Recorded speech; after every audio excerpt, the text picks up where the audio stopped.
Padangokhala muntengo wina wake mumakhala mbalame imwe dzina lake lidali khungubwe. Mbalame imene idali ndi chisa muntengomo. Patapita kanthawi pa mwezi wa Juni, kanyama kena komwe kamadziwika ndi dzina la Gweyani tsiku lina kanazizidwa kwambiri pokhala kuti idali nyengo yachisanu, ndipo Gweyaniyo adali sokasoka kufuna malo omwe adawapeza pa tsinde la mtengo umene mmwamba mwake mumakhala khungubwe. Khungubwe mmwamba muja poyang'ana pansipo adaona Gweyaniyo ali njenjenje chifukwa chakuzizidwa ndi chisanucho. Mbalame idamva chisoni ndipo idayankhula modandaulira Gweyaniyo chifukwa chozizidwa. Gweyani pomva mawu ananyogodola khungubweyo kuti angotaya nthawi modandaulira anthu ena amaso achochita, kaya amaziyesa kuti ndi ndani, ntchito kamba za anthu ena. Khungubweyo afuna kundiuza chiyani, matama basi kuti aziliye ndi ali pabwino. Khungubwe chifukwa chopitiriza chisoni chakecho, Gweyani adamuyankha mwaukali kumuwuza kuti asiyiretu kumumvera chisoni, azisamala zake.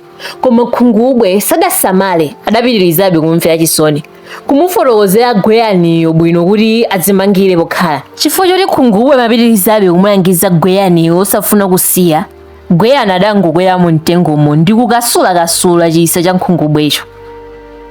Kaphuleni mbarara.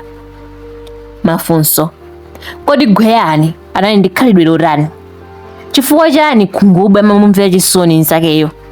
Nkhaniyi kutiphunzitsa chani? Mwambi woti chisoni chinaphetsa nkhwali ukugwirizana bwanji ndi nkhaniyi?